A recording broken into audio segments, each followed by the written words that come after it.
Certain social media principles are pretty universally understood and accepted. For example, no weeks off. When I talk to a church about the importance of being consistent on social, they get it. However, in my hundreds of one-on-one conversations with church leaders in the past year, there are a handful of social media principles that are repeatedly misunderstood. In fact, I should probably correct myself. They're not just misunderstood. Churches actually tend to believe the exact opposite of what is true. And unfortunately, this can have a profound effect on their social media efforts. So let's talk about them.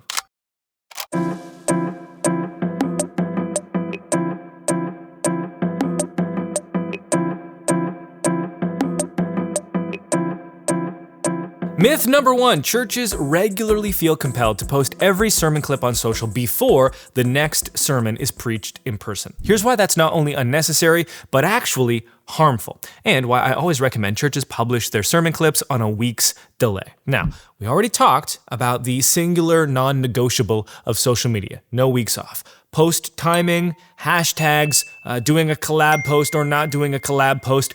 None of that's going to really make a material difference in terms of your social media post performance. What does matter is setting up a consistent publishing calendar and sticking to it. Social is really all about momentum, and momentum comes via consistency. And guess what?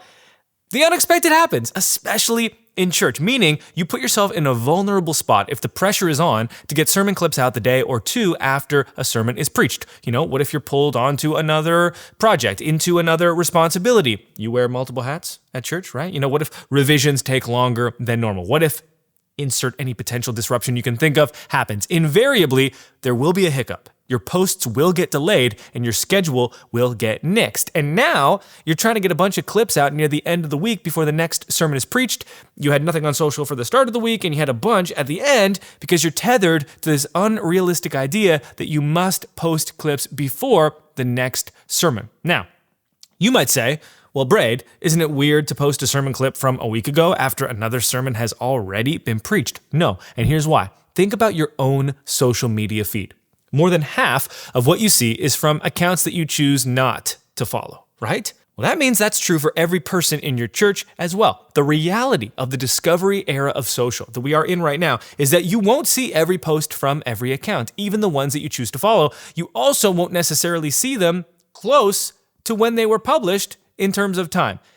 What's also true is that the lifespan of social posts is not 24 to 48 hours the way it was in the previous era. Now, social acts more like a search engine. And if you have a high-performing post, it's going to be discovered by people weeks and even months after it was first published. So while you push to get posts out as soon as you can after a sermon is preached, social's distribution does not match that urgency. And one final point on this that is critical is that, yes, while your sermon clips are of course pulled from the previous week's message, they're meant to be standalone pieces of content. The objective is not to create message recaps, but brand new mini messages that can stand alone. In fact, that's what makes sermon clips so potent and valuable for a church on social in the first place, that they don't require additional context to be viewed or understood.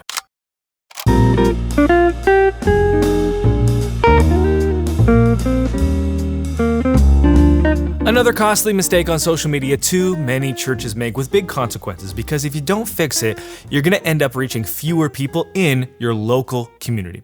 It starts like this. A pastor will say to me something like, Braid, we don't care about going viral. We just want to reach people who are local to us. And I get it. And I was recently in Tulum, Mexico with my family. One of my very best friends, Justin, my pastor, and his family were there as well. We were enjoying a little relaxation time and escape from the Canadian cold. And obviously, it's not our mission as a church to reach people in Tulum, Mexico. We want to reach people back in Niagara, Canada, where our church is located. With that being said, I want you to consider two scenarios. Scenario number 1, you post on social and it reaches 300 people. 50% are local. The result? You reach 150 people local to your church. Scenario number 2, your post reaches 300,000 people, of which 1% are local. The result? You reach 3,000 people local to your church.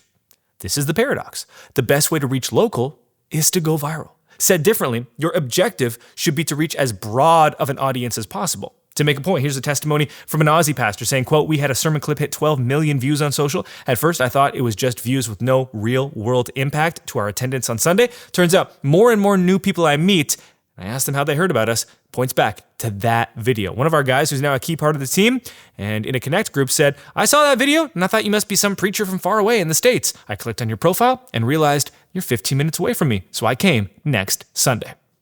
Now, should every post have this objective to go viral? No. Social media has two axes, depth and width. When you post photos of people in your church, the objective on those posts is to reach deeper with your existing congregation, not reach broadly. But I like to say it this way. The wisdom of Scripture is for all people, for all time. So when you repurpose your sermon content for social, look for the parts of the message that have the broadest potential reach. This means that the subject matter should be accessible to people that know Jesus and to people without any faith background whatsoever.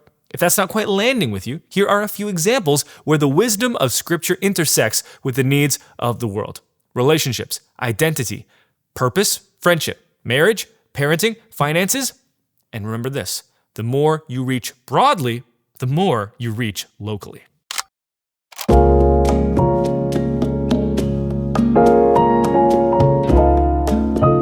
Now, this specific myth manifests in a number of different ways. When it comes to sermon clips, churches might want to add music in the background. Churches might want to dress up their clips with fancy textures and frames and animation. Here's the sobering reality. Social media has made us all crazy. So much so that when you scroll, you are subconsciously putting up your guard. Now, one type of video that slips through this filter is anything that appears real and unstaged. For example, those on-the-street interviews. This is the thing, though. Churches here have an amazing advantage. Your sermon videos are from a real-life event. They're not staged. They're not scripted. You didn't have to do multiple takes to a camera to get it right, meaning people can watch your sermon videos and let their guard down. So long as you don't dress up your video with fancy graphics and background music, if you overproduce it, you strip the video of its organic nature. You think the video is boring without it, but that's a feature, not a bug. Don't forfeit the biggest advantage your sermon videos have.